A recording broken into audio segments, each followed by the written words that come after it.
Welcome back to Bosco Campus Vision. This is Rani, Assistant Professor, PG Department of Commerce, Don Bosco College, Kottayam. The last class we discussed the second important method of preparing books of accounts in joint venture business. Today we are going to discuss the third important method, memorandum joint venture method. Third important method, memorandum joint venture method. Let's start the meaning of what do you mean by memorandum joint venture method. Okay.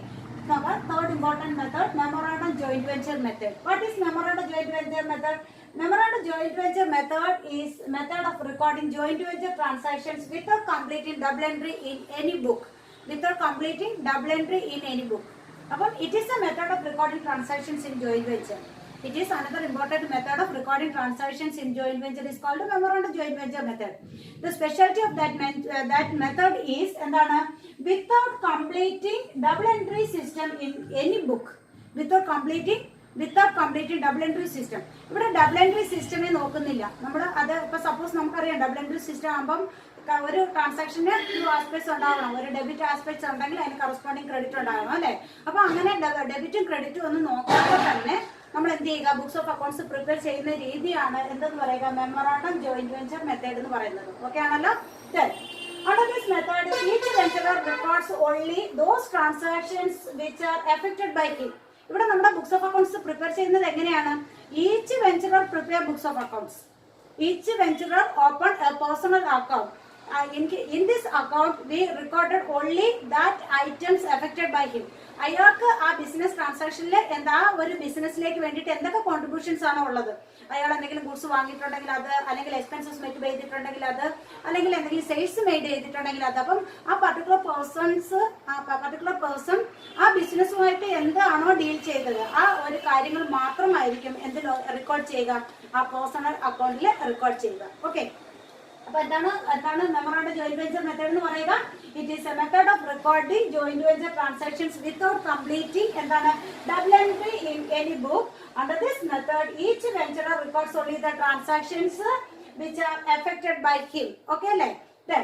ഇനി ഇതിന്റെ എങ്ങനെ books of accounts prepare ചെയ്ത് നോക്കിയാൽ each venturer open one personal account. Each venturer, അപ്പൊ suppose എയും ബിയും ആണ് അവിടുത്തെ വെഞ്ചറർ എങ്കിൽ എയും എന്ത് ഓപ്പൺ ചെയ്യും? ബുക്സ് ഓഫ് അക്കൗണ്ട്സ് ഓപ്പൺ ചെയ്യും. അതുപോലെ ബിയും ബുക്സ് ഓഫ് അക്കൗണ്ട്സ് ഓപ്പൺ ചെയ്യും. അതുപോലെ അതാണ് each venturer open one personal account in his book in which he records only his transactions relating to that particular joint venture business. Okay.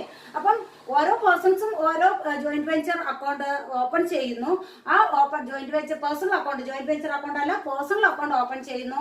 ആ personal അക്കൗണ്ടിൽ അയാൾ deal ചെയ്തിട്ടുള്ള കാര്യങ്ങൾ മാത്രമായിരിക്കും എന്ത് ചെയ്യുക, റെക്കോർഡ് ചെയ്യുക. അതുപോലെ തന്നെ ആ പേഴ്സണൽ അക്കൗണ്ടിന്റെ നെയിം അല്ലെങ്കിൽ ഹെഡ് എന്ന് പറയുന്നത് എന്തായിരിക്കും? Joint venture with other co venturers. Joint venture with other co venturers. Okay. In the books of X ആണ് നമ്മുടെ എക്സാമ്പിൾ എക്സും വൈയും ആണല്ലോ. In the books of X ആണെങ്കിൽ അവിടെ ജോയിന്റ് വെഞ്ചർ വിത്ത് വൈ എന്ന് എഴുതുന്നു. ഇനി in the books of Y ആണെങ്കിൽ ജോയിന്റ് വെഞ്ചർ വിത്ത് എക്സ് എന്ന് എഴുതുന്നു. കോമൺ ആയിട്ട് നമ്മൾ എന്ത് ചെയ്യുന്നു? ഒരു joint venture memorandum joint venture account നമ്മൾ ആദ്യം കോമൺ ആയിട്ട് ഓപ്പൺ ചെയ്യുന്നു. എന്താണ്? മെമ്മറാണ്ടം ജോയിന്റ് വെഞ്ചർ അക്കൗണ്ട് നമ്മൾ കോമൺ ആയിട്ട് ഓപ്പൺ ചെയ്യുന്നു. അത് കഴിഞ്ഞിട്ടാണ് ഓരോരുത്തരും പർട്ടിക്കുലർ ബുക്ക് ഓപ്പൺ ചെയ്യുന്നത്. Okay. Then what is memorandum joint venture account? What is memorandum joint venture account? Memorandum joint venture account is a nominal account. Memorandum joint venture account is a nominal account. This account is prepared to find out the profit or loss from a particular joint venture business. ഒരു particular joint venture business ലാഭമാണോ നഷ്ടമാണോ എന്ന് അറിയുന്നതിന് വേണ്ടിയിട്ട് നമ്മൾ prepare ചെയ്യുന്ന ഒരു account തന്നെയാണ് എന്തെന്ന് പറയുക, മെമ്മറാണ്ടം ജോയിന്റ് വെഞ്ചർ അക്കൗണ്ട്. ഇനി ഇതിന്റെ സ്പെഷ്യൽ ഫീച്ചർ എന്ന് പറയുന്നത് ദിസ് അക്കൗണ്ട് എന്താണ്? Without completing the double entry system in accounting. Double entry system follow ചെയ്യാതെ, ഡബിൾ എൻട്രി സിസ്റ്റം കംപ്ലീറ്റ് ചെയ്യാതെ, ഫോളോ ചെയ്യാതെ പ്രിപ്പയർ ചെയ്യുന്ന ഒരു നോമിനൽ അക്കൗണ്ട് ആണ് എന്തെന്ന് പറയുക, മെമ്മറാണ്ടം ജോയിന്റ് വെഞ്ചർ അക്കൗണ്ട്. അപ്പൊ what do you mean by memorandum joint venture account? Memorandum joint venture account is a nominal account. This account is prepared to find out the profit or loss of a particular joint venture business. Okay. The special feature of this account is this account without completing double entry system of bookkeeping. Once more, I repeat the meaning of memorandum joint venture account. Memorandum joint venture account is a nominal account. Memorandum joint venture account is a nominal account. This account is prepared to find out the profit or loss of a particular joint venture business or transaction. The special feature of this method is without completing double entry system of bookkeeping. Okay. Double entry system of book keeping maintain ചെയ്യാതെ prepare ചെയ്യുന്ന ഒരു എന്താണ് nominal account ആണ് എന്തെന്ന് പറയുക, memorandum joint venture account എന്ന് പറയുക. Okay, then we will discuss the format of how to prepare or format of memorandum joint venture account. Okay, about memorandum joint venture account, debit side, then credit side. On the debit side of this account, all the items appearing on the all co-venturers are recorded on the debit side. Okay, എന്താണ് miss പറഞ്ഞത്? On the debit side, all the items appearing on the co-venturers account, debit side of all co-venturers account, all the items appearing on the debit side of all co-venturers accounts are entered on the debit side. Okay, similarly, all items appearing on the credit side of all co-venturers accounts are entered on the credit side of memorandum joint venture account. അത്ര മാത്രമേ ഉള്ളൂ ഇവിടെ. അപ്പം ഒരു example miss പറയുമ്പോൾ നിങ്ങൾക്ക് അത് വ്യക്തമായിട്ട് ക്ലിയർ ആവും. സപ്പോസ് നമ്മുടെ മെമ്പേഴ്സ് എന്ന് പറയുന്നത് സപ്പോസ് എക്സും വൈയും ആണെന്ന് വിചാരിക്കാം. നമ്മുടെ മെമ്പേഴ്സ് എന്ന് പറയുന്നത് എക്സും വൈയും ആണ് നമ്മുടെ മെമ്പേഴ്സ് എന്ന് വിചാരിക്കാം. ഓക്കെ, നമ്മുടെ കോവെഞ്ചറേഴ്സ് എന്ന് പറയുന്നത് എക്സും വൈയും ആണ്. ഇവിടെ നമ്മൾ ശ്രദ്ധിക്കാം, ഇവിടെ എക്സ് എന്ന് എഴുതുന്നു. എക്സ് സാധാരണ നമ്മുടെ ജോയിന്റ് വെഞ്ചർ ബിസിനസ് ചെയ്യാൻ പറ്റുന്ന കാര്യങ്ങൾ എന്തൊക്കെയാണെന്നാണ് നമ്മൾ നോക്കേണ്ടത്. ഓക്കെ, എക്സ് ഗുഡ്സ് പർച്ചേസ് ചെയ്യുകയാണെങ്കിൽ നമ്മുടെ എക്സാമ്പിൾ എന്ന് പറയുന്ന അല്ലെങ്കിൽ മെമ്പേഴ്സ് എന്ന് പറയുന്നത് എക്സും വൈയും ആണ്. ഓക്കെ, എക്സ് ചെയ്ത കാര്യങ്ങൾ, എക്സ് അതായത് കോവെഞ്ചർ ആയിട്ടുള്ള എക്സ് എന്തൊക്കെ കാര്യങ്ങൾ ബിസിനസ്സിലേക്ക് ചെയ്തു എന്നുള്ളതാണ് നമ്മൾ ആദ്യം നോക്കേണ്ടത്. അപ്പൊ എക്സ് ചെയ്യാൻ പറ്റുന്ന കാര്യങ്ങൾ എന്തൊക്കെയാണ്? ഫസ്റ്റ് എന്ന് പറയുന്നത് ഗുഡ്സ് ബോട്ട് ബൈ എക്സ്. അങ്ങനെയാണെങ്കിൽ എന്ത് എഴുതുക? ബാങ്ക് എഴുതുക. ഗുഡ്സ് വാങ്ങുമ്പോൾ എന്തെന്ന് എഴുതുക? ബ്രാക്കറ്റിൽ ഗുഡ്സ് ബോട്ട് ആണ്, വാങ്ങുമ്പോൾ എന്തെന്ന് എഴുതുക? ടു ബാങ്ക് എന്ന് എഴുതുക. ഇനി അയാളുടെ പേഴ്സണൽ സ്റ്റോക്കിൽ നിന്നാണ് ഗുഡ്സ് കൊണ്ടുവരുന്നതെങ്കിൽ എക്സ് അയാളുടെ പേഴ്സണൽ സ്റ്റോക്കിൽ നിന്ന് കൊണ്ടുവരികയാണെങ്കിൽ നമ്മളിവിടെ എന്ത് എഴുതും? പർച്ചേസസ് എന്ന് കാണിക്കും. അപ്പൊ ഇത് രണ്ടും എന്തുമായിട്ട് ബന്ധപ്പെട്ടതാണ്? ഗുഡ്സുമായിട്ട് ബന്ധപ്പെട്ടതാണ്. ദെൻ അദ്ദേഹം എക്സ്പെൻസസ് മെറ്റ് ചെയ്തിട്ടുണ്ടെങ്കിൽ നമ്മൾ എന്തെന്ന് കാണിക്കാം?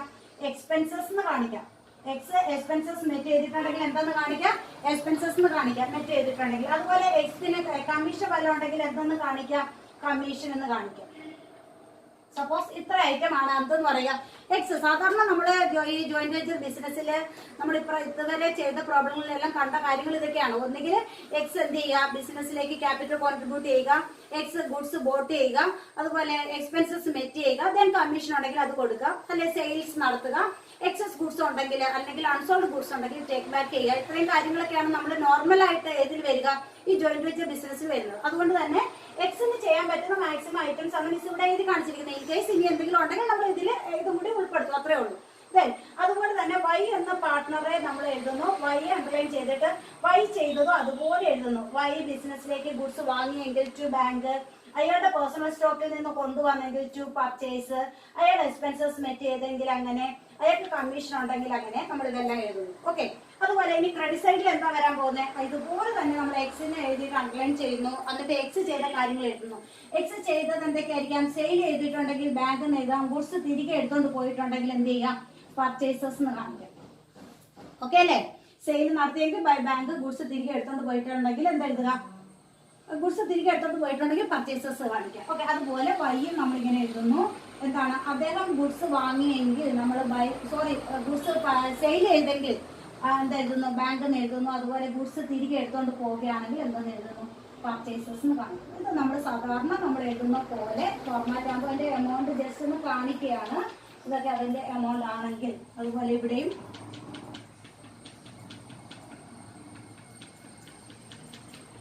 ഓക്കെ. എന്നിട്ട് നമ്മൾ ഇതിൽ ടോട്ടൽ ചെയ്യുന്നു.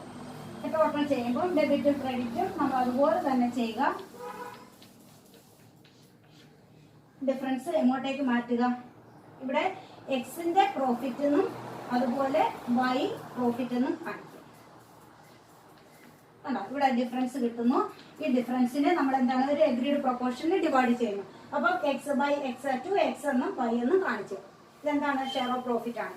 ഇനി അല്ല തിരിച്ചാണ് എങ്കിൽ അപ്പൊ if the debit side is more than the credit side, result എന്തായിരിക്കും? ലോസ് ആയിരിക്കും. ലോസ് ആണെങ്കിൽ എന്ത് കാണിക്കാം? എക്സ് എന്നും വൈ എന്നും കാണിക്കാം. ഓക്കെ, ഫസ്റ്റത്തെ കേസ് അത് എന്ത് തന്നെയായിരിക്കും? പ്രോഫിറ്റ് തന്നെയായിരിക്കും. മിസ് ഒന്നും കൂടി എക്സ്പ്ലെയിൻ ചെയ്ത് എന്തൊക്കെയാണെന്ന്. ഇവിടെ ഓരോ ഇൻഡിവിജ്വലും എന്ത് ചെയ്തു എന്ന് അവരുടെ പേരിന്റെ അണ്ടറിൽ കാണിക്കണം. ഇത്ര മാത്രമേ ഉള്ളൂ. ഇപ്പൊ സപ്പോസ് എന്ത് ചെയ്തു, അതായത് പേഴ്സണൽ അക്കൗണ്ടിന്റെ ഡെബിറ്റ് സൈഡിൽ വരുന്ന ഐറ്റം അതേപടി എന്ത് ചെയ്യുക? ഡെബിറ്റ് സൈഡിൽ കാണിക്കുക. ക്രെഡിറ്റ് സൈഡിൽ വരുന്ന ഐറ്റം അതേപടി ക്രെഡിറ്റ് സൈഡിൽ കാണിക്കുക. അതാണ് ഇതിന്റെ ഒരു പ്രത്യേകത എന്ന് പറയുന്നത്. ഇപ്പം എക്സ് എഴുതി, എക്സിന്റെ കാര്യങ്ങൾ എഴുതി, വൈ എഴുതി, വൈയുടെ കാര്യം എഴുതി, പ്രോഫിറ്റ് മാത്രം നമ്മൾ വീണ്ടും എക്സും വൈ. ഇവിടെ പ്രോഫിറ്റ് കാണിക്കാൻ പറ്റില്ല, അത് അക്കൗണ്ട് ക്ലോസ് ചെയ്യുന്ന സമയത്തല്ലേ കാണിക്കാൻ പറ്റുള്ളൂ. അതുകൊണ്ടാണ് ഇത് രണ്ടും കൂടി ഇങ്ങനെ പറഞ്ഞത്, എക്സും വൈയുമായി. അതുപോലെ വൈ ഇവിടെ സെയിൽസ് എക്സ് എത്ര സെയിൽസ് നടത്തി, എക്സ് എത്ര രൂപയുടെ ഗുഡ്സ് തിരികെ എടുത്തുകൊണ്ട് പോയി, ഇഫ് ഇനി ഉണ്ടെങ്കിൽ മതി. അതുപോലെ വൈ എത്ര രൂപയുടെ സെയിൽസ് നടത്തി, വൈ എത്ര രൂപയുടെ ഗുഡ്സ് തിരികെ എടുത്തുകൊണ്ട് പോയി. അതാണ്. ഇത് കഴിഞ്ഞിട്ട് നമ്മൾ അക്കൗണ്ട് ബാലൻസ് ചെയ്ത് if difference between the debit and credit side എന്തായിരിക്കും, whether it is profit or it is loss. Okay, if the credit side is more than the debit side the result is profit. It must be shared among എന്തായിരിക്കും all venturers in an agreed proportion or in equal. Okay, അതാണ് ഇതെന്ന് പറയുക memorandum joint venture account എന്ന് പറയുക. First we prepare memorandum joint venture account. Then each co-venturer prepare his personal account. Each co-venturer prepare his personal account. Okay. അപ്പൊ നോക്കാം heading എങ്ങനെ കൊടുക്കാം, joint in the books of X. X ആണ് book prepare ചെയ്യുന്നത്. X എന്ത് ചെയ്തു അത് മാത്രമായിരിക്കും എക്സിന്റെ ബുക്കിൽ എഴുതുക. ഓക്കെ, എക്സ് എന്ത് ചെയ്തു എന്നുള്ളത് മാത്രമായിരിക്കും എക്സിന്റെ ബുക്കിൽ എഴുതുക. In the books of X joint venture with Y. ഈ വൈ എന്ന് പറയുന്ന കോവെഞ്ചറുമായിട്ട് നടത്തുന്ന ബിസിനസ്സില് എക്സിന്റെ ട്രാൻസാക്ഷൻസ് എന്നൊക്കെയാണ് ഇവിടെ നമ്മൾ നോട്ട് ചെയ്യുന്നത്. ഓക്കെ, അപ്പൊ ഇതിന്റെ പേര് ഇങ്ങനെയാണ്, ജോയിന്റ് വെഞ്ചർ വിത്ത് വൈ എന്നാണ് എഴുതുന്നത്. ഇതിനകത്ത് എഴുതുന്ന ഇൻഫർമേഷൻ ആരുമായിട്ട് റിലേറ്റഡ് ആയിരിക്കും, എക്സുമായിട്ട് റിലേറ്റഡ് ആയിരിക്കും. ഓക്കെ, അപ്പൊ നമ്മൾ ജോയിന്റ് വെഞ്ചർ അക്കൗണ്ടില് മെമ്മോറാണ്ടം ജോയിന്റ് വെഞ്ചർ അക്കൗണ്ടില് നമ്മുടെ ഡെബിറ്റ് സൈഡില് എക്സ് എന്ന് എഴുതിയിട്ട് കുറെ ഐറ്റം എഴുതിയില്ലേ, ആ ഐറ്റം തന്നെയാണ് നമ്മളിവിടെ എഴുതുന്നത്. എക്സ് എന്ത് ചെയ്തു, എക്സ് ഗുഡ്സ് എന്താണ് boat, X boat or purchased goods ആണ്. അങ്ങനെയാണെങ്കിൽ എന്ത് എഴുതുക, ടു ബാങ്ക് എഴുതുക, എത്ര രൂപയുടെ ഗുഡ്സ് പർച്ചേസ് ചെയ്തു എന്ന് എഴുതുക. അതുപോലെ അയാളുടെ പേഴ്സണൽ സ്റ്റോക്കിൽ നിന്നാണ് ഗുഡ്സ് കൊണ്ടുവന്നതെങ്കിൽ എന്ത് എഴുതുക, ടു പർച്ചേസസ്. എക്സ് അയാളുടെ പേഴ്സണൽ സ്റ്റോക്കിൽ. അപ്പൊ സപ്പോസ് നമ്മളൊരു കൺസ്ട്രക്ഷൻ ബിൽഡിംഗ് ആണെന്ന് വിചാരിക്കാം. ആ കൺസ്ട്രക്ഷൻ ബിൽഡിങ്ങിലേക്ക് നമ്മൾ സിമെന്റ് വാങ്ങുന്ന കൂട്ടത്തിൽ അയാളുടെ സ്റ്റോക്ക് വീട്ടിലിരുന്ന 5 ചാക്ക് സിമെന്റ് ഉണ്ടായിരുന്നു, അതും കൂടി ബിസിനസ്സിലേക്ക് കൊണ്ടുവന്നു. അതാണ് ഉദ്ദേശിക്കുന്നത്, അയാളുടെ പേഴ്സണൽ സ്റ്റോക്കിൽ നിന്ന് കൊണ്ടുവന്നു. അതാണ്. അപ്പൊ നമ്മൾ എന്ത് എഴുതുക, ടു പർച്ചേസസ് എന്ന് എഴുതുക. അദ്ദേഹം എക്സ് എക്സ്പെൻസസ് മെറ്റ് ചെയ്തിട്ടുണ്ടെങ്കിൽ എത്ര രൂപ എക്സ്പെൻസ് മെറ്റ് ചെയ്തു, അതുപോലെ അദ്ദേഹത്തിന്റെ ഷെയർ ഓഫ് പ്രോഫിറ്റ് എത്ര ആണ്. ഓക്കെ, ഇനി അടുത്ത എന്താണ്, അയാൾ സെയിൽ നടത്തിയത് എത്ര രൂപയുടെ ഗുഡ്സ് ആണ് ടേക്ക് ബാക്ക് ചെയ്തത്, എന്താണ് അൺസോൾഡ് ഗുഡ്സ് ടേക്കൺ ബാക്ക് എത്ര ആണ്. ഇത്തരം കാര്യങ്ങളാണ് എഴുതുക. അതായത് ഇതിനകത്ത് വരുന്ന കാര്യങ്ങൾ എക്സ് ഡീൽ ചെയ്ത കാര്യങ്ങൾ മാത്രമാണ് എഴുതുക. അതായത് മെമ്മോറാണ്ടം ജോയിന്റ് വെഞ്ചർ അക്കൗണ്ടിന്റെ ഡെബിറ്റ് സൈഡിൽ വന്ന എക്സുമായിട്ട് റിലേറ്റഡ് ആയിട്ടുള്ള ഐറ്റം അതേപടി ഇവിടെയും ഡെബിറ്റ് സൈഡിൽ എഴുതുന്നു. മെമ്മോറാണ്ടം ജോയിന്റ് വെഞ്ചർ അക്കൗണ്ടിന്റെ ക്രെഡിറ്റ് സൈഡിൽ എക്സ് റിലേറ്റഡ് ആയിട്ടുള്ള ഐറ്റം എന്താണോ അത് അതേപടി എടുത്ത് ക്രെഡിറ്റ് സൈഡിൽ എഴുതുന്നു. ഓക്കെ അല്ലേ? ദെൻ അക്കൗണ്ട് ബാലൻസ് ചെയ്യുക. ഡിഫറൻസ് ഡെബിറ്റിലും ക്രെഡിറ്റിലും എവിടെ വേണമെങ്കിലും വരാം. ഡെബിറ്റിലാണെങ്കിലും ടു ബാങ്ക് കൊടുക്കുക, ക്രെഡിറ്റിലാണെങ്കിലും ബൈ ബാങ്ക് കൊടുക്കുക. ഓക്കെ അല്ലേ?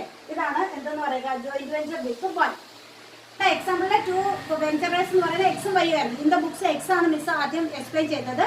Then in the books of Y, in the books of വൈയില് നമ്മൾ ഓപ്പൺ ചെയ്യുന്ന പേഴ്സണൽ അക്കൗണ്ട് എന്താണ്, joint venture with X account. Joint venture with X. ഈ ജോയിന്റ് വെഞ്ചർ അക്കൗണ്ടിനകത്ത് അല്ലെങ്കിൽ ഈ പേഴ്സണൽ അക്കൗണ്ടിനകത്ത് എഴുതേണ്ടുന്ന എന്ത് മാത്രമായിരിക്കും, ട്രാൻസാക്ഷൻസ് റിലേറ്റിംഗ് ടു വൈ ആയിരിക്കും.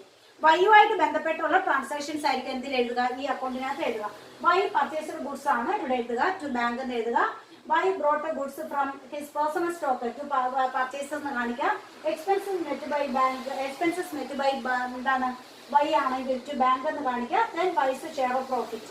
ഓക്കെ, അതുപോലെ ഗുഡ്സ് സോൾഡ് ബൈ വൈ ആണെങ്കിൽ ബൈ ബാങ്ക് എന്ന് കാണിക്കുക. അതായത് unsold goods taken over by Y ആണെങ്കിൽ ബൈ പർച്ചേസസ് എന്ന് കാണിക്കുക. ആസ് യൂഷ്വൽ നമ്മൾ മറ്റേ വൈയുടെ ബുക്കിൽ ചെയ്തതുപോലെ അക്കൗണ്ട് ബാലൻസ് ചെയ്യുന്നു, ഡെബിറ്റിലോ ക്രെഡിറ്റിലോ. ഇപ്പം എക്സിന്റെ അക്കൗണ്ടിൽ ഡെബിറ്റിലാണെങ്കിൽ വൈയുടെ അക്കൗണ്ടിൽ അത് എന്തായിരിക്കും, ക്രെഡിറ്റിലായിരിക്കും.